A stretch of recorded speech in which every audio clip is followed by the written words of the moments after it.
The history of New Jersey. Picture the land before the highways, factories, forts, and crowded cities.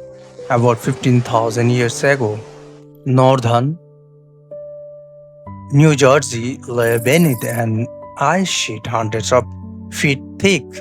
As the climate changed and the Wisconsin glacier melted, people began entering the region. Paleo Indians established camps near rivers and valleys, including places now known as the George site in Sussex County, and the Plank site is Warren County. They lived as hunger gatherers, following animals, collecting plants, and moving when local food became scarce. Over centuries, native communities developed new tools and more settled ways of life. By around the 1000 years, the Lenape lived throughout the region. They formed loosely organized groups, often moving with season, but pottery and the bow and arrow helped extended families remain in one place for longer periods. They planted corn, beans, squash, hunted with traps and bows, gathered nuts, and fished in rivers, bays, and streams. The Delaware River, Lower Hudson River, and Western Long Island Sounds were not border to them. They were a source of food, travel, and community. Their Algonquian language survives in many New Jersey places named. European contact changed this word in 1524. Giovanni da Verrazzano explored the Jersey shore, includes Sandy Hook and the Narrows. In 1609, Henry Hudson sailed for the Dutch East India Company and explored Delaware Bay, Raritan Bay, New York Bay, and Hudson Valley. Dutch explorer later mapped the coast from Cape May to Cape Cod and called the region New Netherland. The first European settlements were small and commercial.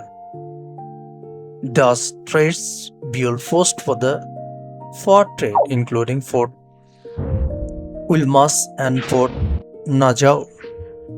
In 1630, a settlement appeared in Fowler's Hook across the Hudson River from Manhattan.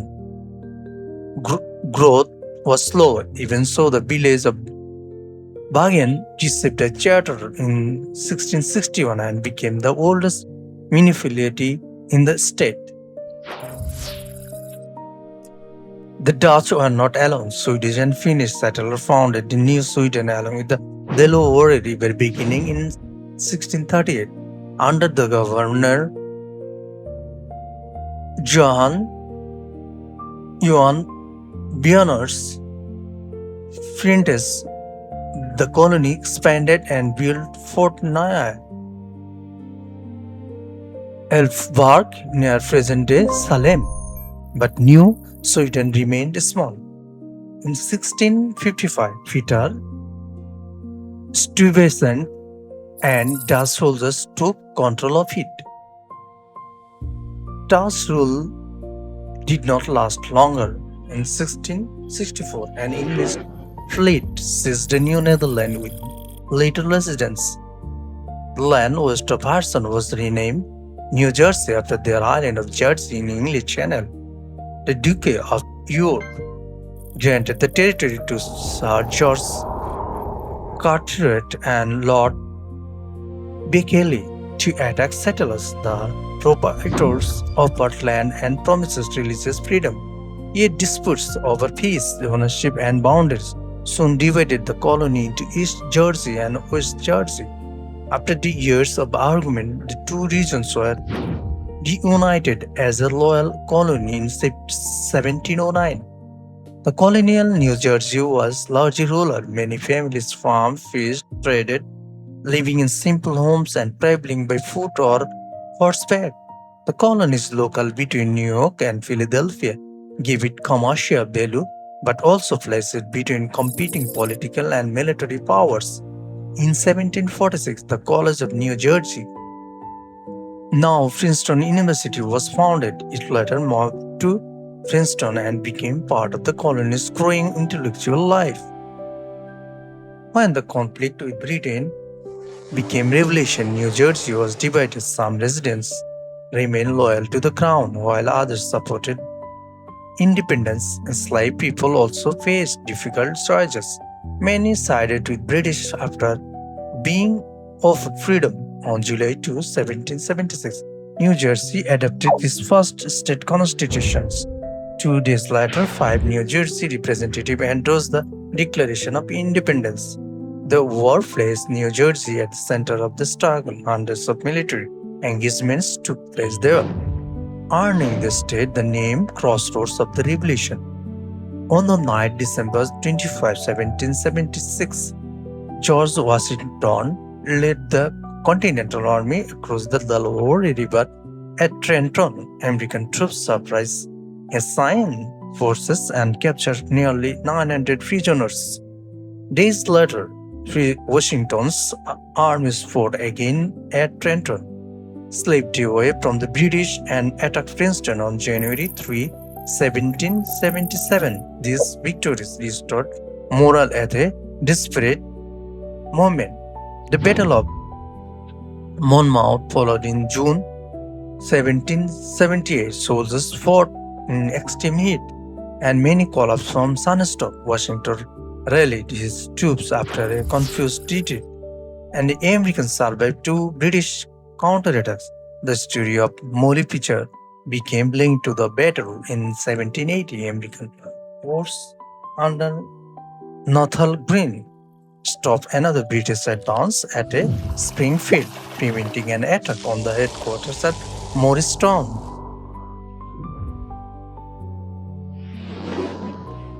States, factories, and shipyards became vital during the both World Wars. In World War I, companies produced weapons, chemicals, and ships, while camaraderies and Fort Dix trained and moved soldiers. During World War II, New Jersey shipyards built battleships, carriers, cruisers, and destroyers.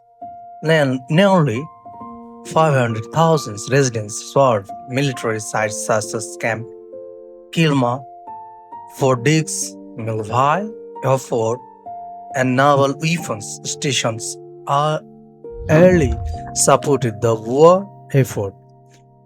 Between the wars, New Jersey experienced prosperity and disaster.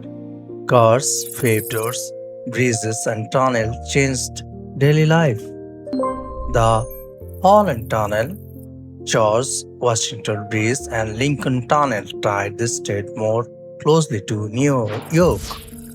The Jersey Shore became a popular destination, yet the Great Depression brought unemployment and poverty. New Deal programs created jobs and expanded public facilities. The era also witnessed land war, kidnapping, the Hindenburg disaster at Lakehurst, and the famous War of the Worlds radio broadcast centered on Grover's Mill. After World War II, forts, suburbs, highways, cities continued to change. The Fort Newark Elizabeth Marine Terminal became a pioneer of container shipping.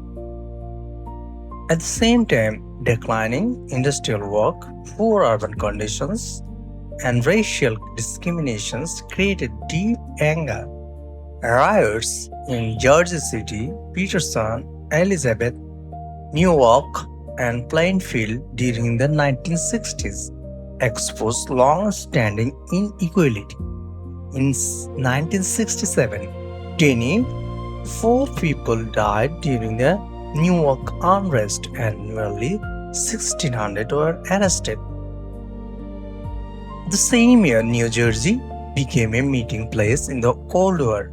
President Lyndon Johnson and the Soviet Premier Alexei Kosygin met at Glassboro State College.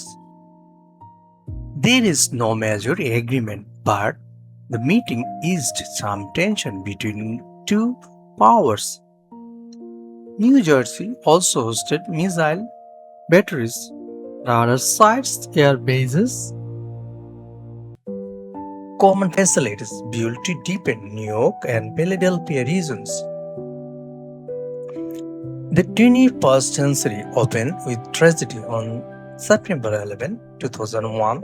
United Airlines Flight 93 departed from New York before being hijacked. About 700 New Jersey residents were among those killed in attacks.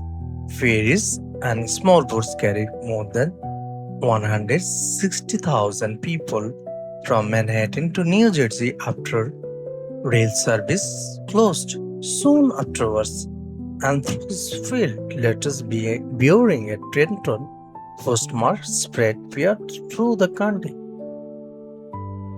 New Jersey's story is not a simple story of state progress. It is a story of net survival, colonial rivalry, revolution, invention, war, migration, inequality, and renewal. Again and again, the state's geography places it at the center of the larger events between rivers and oceans, New York and Philadelphia, farms and factories. New Jersey became more than a corridor, it became a place where the history of the United States repeatedly passed through, took root, and changed direction.